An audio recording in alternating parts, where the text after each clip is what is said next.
Good afternoon to everyone. I look around, I'm delighted to see some legislators that are here. I know they've been busy, and thank you for joining us for this. I appreciate the President of the Senate, Jonathan Dismang, the Speaker. I had a meeting with him earlier. I think he's going to be joining us as well. I appreciate the other members of the Healthcare Task Force being here, as well as a number of key legislators. Delighted to have Director Gillespie here at DHS, and glad to have Director Bassett here from Workforce Services, and we got the Commissioner Kerr from the Department of Insurance. So I appreciate their work and their partnership on so many of these tough issues. Today, the purpose is to announce that I have directed the Department of Human Services to pursue additional waivers with the Trump administration to continue the reform efforts of Arkansas Works. A couple of points are important. I think everybody in Arkansas needs to understand that Arkansas Works will continue to provide health care coverage as designed by law in the legislature. They should not be nervous about it. There's a lot of debate going on in Washington. There's a continued review here, but that is the health care plan for those under 138% of the federal poverty level that is designed for them, and that will continue throughout this year. The waiver requirements the waiver request that we will be filing with the Trump administration will be to go into effect January 1 of 2018. And so this is toward the future. The current status and requirements should remain the same.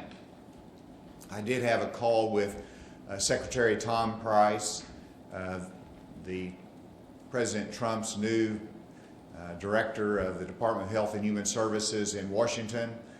Secretary Price and I visited last Saturday morning, and I reviewed with him the same 4 elements of the waiver that we will be submitting to the Trump administration for their review. He listened to those, and he indicated that they're consistent with the reform efforts they want to see happen, and that they will look favorably on those, or they will have it evaluated and considered in a favorable way, even though he certainly cannot make any definitive judgment until he actually sees the waiver and it's reviewed by council and they do their appropriate review there. I wanted to review those 4 elements with you for the waiver that we will be requesting. And it's outlined here, as you can see on the chart.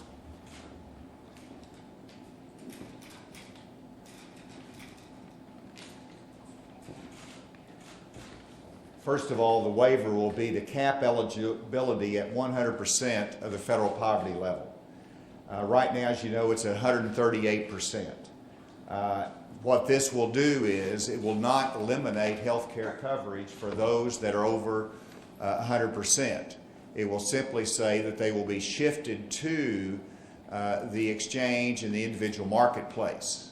And so that will not cost the state any additional money. It will not deprive those that are in that category of health care coverage. It will just simply shift them, if they're above the federal poverty level, toward the individual marketplace. What does this accomplish? It accomplishes continued health care coverage for that individual. It accomplishes a savings to the state, and it accomplishes a continued incentive and encouragement to move up the economic ladder, and allows us to concentrate our resources on those that are 100% of the federal poverty level or below. So it's a concentration of resources. It is maximizing the individual marketplace, and it is encouraging personal responsibility, because when you move on to the marketplace, then you would have 2% requirement to join in the premium cost. And so there is a personal responsibility aspect to it. The second part of the waiver request would be to establish a work requirement. As you know, under President Obama's administration, we were not able to get the work requirement that we wanted. It's a work referral from Department of Human Services over to the Department of Workforce Services. An interesting statistic here, because they're doing a good job of tracking these. In January of this year, in 1 month, we referred 37,000 over to the Department of Workforce Services who have applied for the Arkansas Works, the Medicaid expansion. And of the 37,000 that were referred over, less than 2,000 accessed the services of the Department of Workforce Services. Why is that the case? Because it's not mandatory, because it is a simple referral. The work requirement that we want is that they actually have to show up. They actually have to either be working in worker training or, as in the SNAP program, participate in 20 hours a month or whatever is established for a voluntary organization in support of a charity activity. This is similar to what's required under SNAP, a work requirement. It is for able-bodied individuals. And so this is a work requirement that will again encourage those that are able-bodied to work and to give them the tools that they need in order to move up that economic ladder. Sometimes it is an educational level issue, sometimes it's a specific worker training issue. We want to be able to provide that resource to them to get the employment opportunities that they need, but we need a stricter work requirement. And as you can see, that just from the vetting that we have done, and again, I applaud Director Gillespie and all of her team for most recently completing their eligibility requirements and the technical systems that are needed for a review of all of the Arkansas Works population and the other traditional Medicaid population. And the result was that there were 20,000 that were trimmed. So it was from 331,000 less 20,000. So currently 311,000 are in the Arkansas Works program. This is estimated, if you cap the eligibility at 100%, that would reduce by another 20%. And so that would be approximately 60,000 that would be moved from the Arkansas Works up into the individual marketplace. And so a significant change, maximizing dollars, state dollars, but also making sure that there is coverage for their health care as well as incentives to work and personal responsibility. We also want to strengthen the employer-sponsored insurance. We continue to work on this model, but as it is outlined, this would cover those that are making between 75% and 100% of the federal poverty level, so that if they can transition more quickly into employer-sponsored insurance, then we can save the premium costs and we could use that savings in order to encourage the employer-sponsored insurance. And again, that is designed to move people into the employer-sponsored insurance and up the economic ladder. So we want to be able to strengthen that part of it. And then we want to make Arkansas an assessment state. Right now, by law and previously by limited capability, we had to rely upon the federal government in order to review the eligibility of those that applied for Medicaid. We now have that capacity here in Arkansas, and we want to become an eligibility state, which simply means that we can do our own assessment. And so we can do the assessment, we can determine whether they meet our criteria, we can be more flexible in that, we can manage it and not be dependent upon the federal government. There is legislation that is needed to accomplish these objectives. We need legislation to change the cap from 138% to 100%, because that's a matter of not just federal law but state law. And then secondly, that is a matter of law that we are depending upon the federal government for the eligibility review. We'll change the law to make Arkansas an assessment state. And so these waivers that I've outlined, the four, will be in addition to the 1115 waiver that we already have for Arkansas Works. It will be an amendment to that. This will be a very transparent process. Director Gillespie will be preparing the amendments. There'll be a time for comment, and it'll be submitted to Washington for their review, and this will be preceded by legislative action as well. I consider this good news for the Arkansas taxpayer. It gives us greater flexibility. It continues the reform that we have already initiated under Arkansas Works. And I'm also pleased that, as you know, that one of the requirements of the original private option and one of the requirements of the waiver was that we had a budget neutrality requirement, which meant that what we did on the private marketplace and buying insurance could not cost more than what they determined was available if they was on traditional Medicaid. And so that's what's considered budget neutrality. They didn't want our program here to cost the federal government more money. And so our goal was to keep it under $570, which was a requirement for budget neutrality by the federal government. And the cost per enrollee is $534. So we maintain the cost of Arkansas Works before less than what the goal was set and the requirement set by the federal government. We have to continue to manage those costs. We're doing that along with the reform.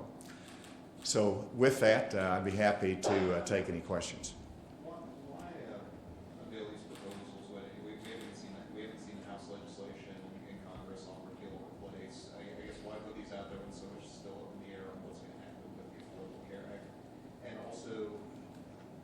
What happens with if the marketplace, if it collapses, so to speak, because of the change we're talking about in Washington? It seems like you're still talking about programs still pretty intertwined with the marketplace. What changes would you have to make if that happens?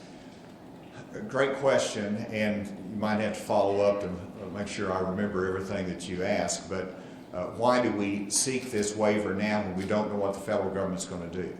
We do it because, one, we don't know the timeline of what's going to happen in Washington, whether they're going to have a 2-year or 3-year transition period. And so regardless, and say it was 2 years, we want these reforms as soon as we can get these reforms. And so January 2018, we can go ahead and make these changes. That's why I've talked to Secretary Price. And so time is important on this. Secondly, these reforms that I've outlined are the same reforms that I've advocated to Congress, that I've advocated to the Trump administration, that I've advocated to our federal governors. And so I sense that this is the same direction that the reform in Washington will take, give the states more flexibility, which is really the commitment that's been made. I'm saying this is what we will do with that flexibility. And also, if we can pursue and get this waiver, which I'm confident that we will, then we're going to set a pattern of showing how this flexibility can work in a state, and it can be a model for other states as well as the federal government when we see this work. You also asked the last part of it, the marketplace. Yeah, the marketplace is going to collapse. How does this affect your plan or affect Arkansas Works? That does remain to be seen. But whenever you look at the marketplace, there is a debate in Washington as to whether we move to a tax credit versus a pure marketplace. It could leave it up to the states to maintain the marketplace, or because marketplaces existed prior to and exchanges existed prior to the Affordable Care Act. So that's an option some states might consider. That does remain undetermined. So whether it is a tax credit initiative that Congress is considering, or whether it is a marketplace, there is going to be a place for those that are over 100% of the federal poverty level to go and get a subsidy from the federal government. But so this transition that we're looking at fits in with the direction that I see the federal government goes. I don't think we can wait on the federal government. I think we need to continue our reforms now.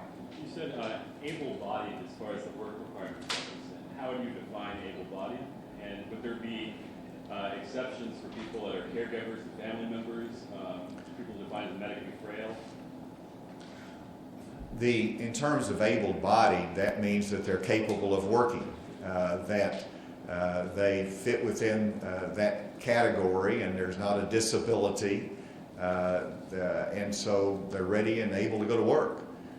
In terms of the issue, and I'll ask Director Gillespie if she wants to elaborate on this, but there is, I think you have to look at moms that are at home with 2 or 3 kids and whether they're suitable to go to work or whether they're not. That is the flexibility that we will need as we design that. I'm sensitive to that potential.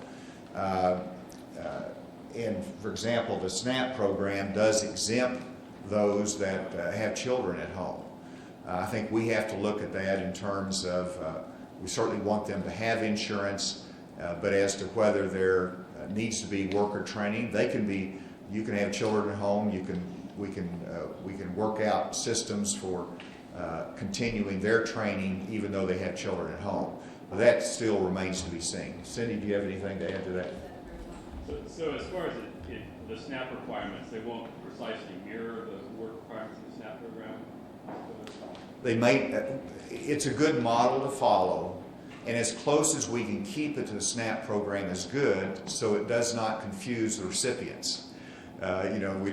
So we'd like to not have 2 different work requirement programs, but we do want to look at that one issue that I just described and see how we need to adjust it from the SNAP program, but we want to keep it very similar. Will the cap have any impact on the increased match rate that comes from the federal government from expanding Medicaid to 138%? Well, of course, right now, we're covered up to 90%, or really it's 95% this year, and it'll change to 90% as time goes on, that they'll cover in the expanded population up to 138%.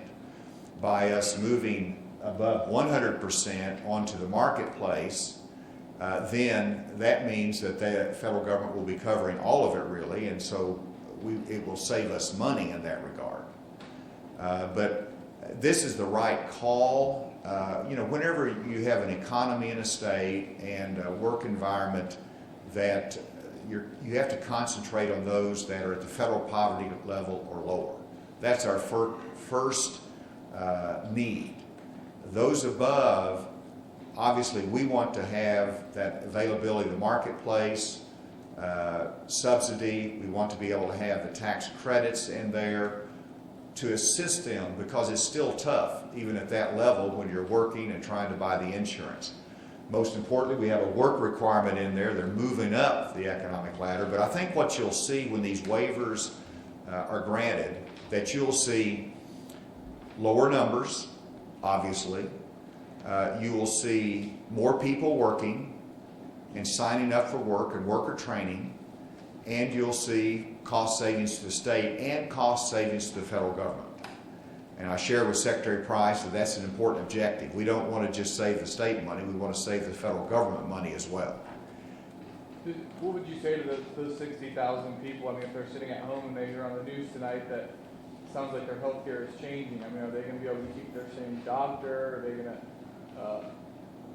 what changes are they going to see? This is going to be a pretty radical change for them. Actually, it should not be a radical change for them because right now they have an insurance card. They will smoothly transition through our process into the marketplace, but they'll keep their same insurance. It'll be a transition into that. So they should remain confident that there won't be any dramatic change this year. They'll get more information as we proceed in the future, but they will continue to have access to health care, and that's what they need to understand. And we'll work very hard to make a smooth transition. as they move up the economic ladder. And we do hope that they'll also be able to move into employer-sponsored insurance. Governor, you mentioned 2 pieces of legislation. Are we going to see those in the next 2 hours? Or is that, you think, a special session? I've talked to Senator Dismang and the Speaker about this. Senator, do you want to comment on that? Yeah. Why don't you come on up here. Yeah, come on up here. I need to share this microphone just for a second. You pay a price for coming in. Yeah. No, I mean, I think the way that I would like to look at it is we have the general ideas in front of us right now. We're going to need to see what those specific waiver requirements look for, and I think the members are going to expect and want to see that too before they actually take a vote on that. And so I would anticipate that it would be a special session. Now, we may try to do that in a manner that shortens the members' time here and make sure that everything's thoroughly vetted, but the administration has said that they will be extremely transparent in this process, not just with the public, but with the legislature, and so I think it'll be helpful. Will that be a special session for 2 bills? Well, let's wait and see. But certainly we would want to keep it a short call, and this is the priority function of it, so we can get our waivers in place. Would some of these things raise costs for the state, such as if the state has to do eligibility determination and provide more worker training? We're actually already doing the eligibility determination. The worker training is a good question, and Director Bassett's here. He's been preparing this for a long time, because once we put in the work referral requirement in the current Arkansas Works, he expected a large number coming over for that purpose, so they geared up for it. But it's something we'll continue to manage and look at, but that's why we have workforce service offices in various parts of the state to be able to provide this training. Governor, for those 60,000 people that would transfer under your plan, would they, as you said, would all of their costs be paid? And what would happen when Obamacare is repealed, if there were no longer tax subsidies for those over 100% of the federal poverty line? I don't know that anybody is discussing a lack of subsidy or tax credits for those that are between 100% and 138% of the federal poverty level. We'll have to wait and see. I've talked to them. I try to get an eye on tea leaves. We're presenting our plan to them, and all I can say is that what I'm presenting is consistent with the direction that I see the replacement for the Affordable Care Act going. And so this allows us to get ahead of the curve. It allows us to have a smooth transition into the future. Obviously, we could be throwing some curves in that, but we'd be remiss if we did not start and continue this reform effort and seek the opportunity for waivers. We might be early, I know we're early in the game, but I also know that there are other states that have submitted waivers under the Trump administration. So we're not the only ones that are seeking additional flexibility for the states. I just want to make sure I understand. So those folks between 100% and 138% right now, they would continue to have insurance at no cost under the current law?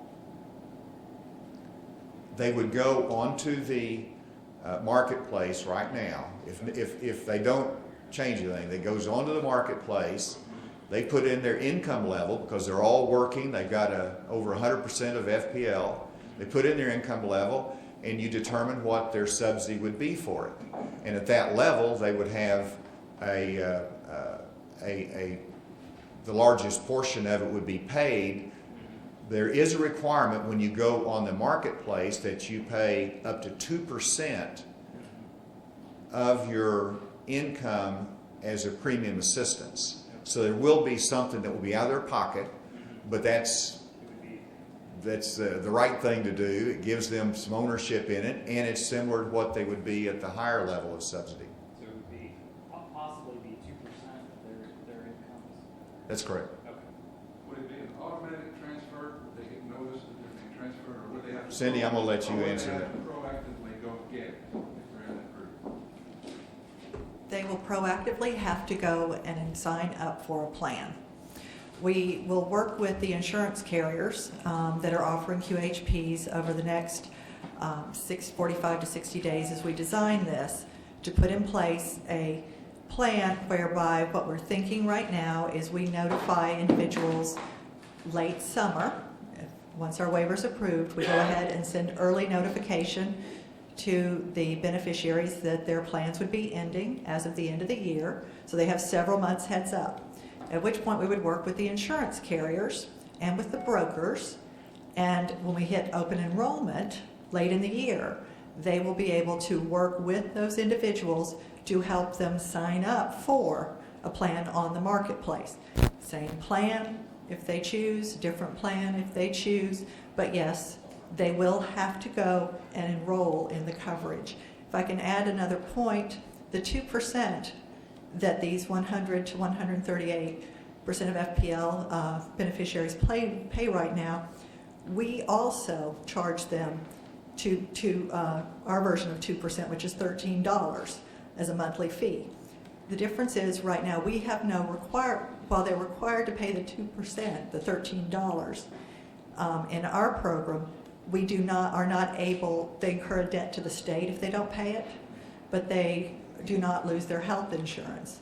Once outside, they will have to pay their $13 a month, just like anyone else on health insurance. But it's the same cost for them. Do you expect this to factor into, I guess, the reauthorization of Arkansas works? Are you hoping this will help avoid, because the same drawn affidavit we've seen every time the reauthorization comes up? Well, of course, the reauthorization would come back in the fiscal session next year as they reappropriate the money for it. I think that this will be helpful for them to know the future of it. I think even, as the legislature continues to ask questions, what's the future? I think this clarity and the direction we're going is helpful as they look to the future debates and role and funding of it. I don't anticipate it being a problem in the next session, but a lot depends upon what other changes might be made in Washington or things that we don't know about. What about during this session? Do you expect to have any problem getting the reauthorization approved? I don't see a problem in that. All right, with that, thank you all very much.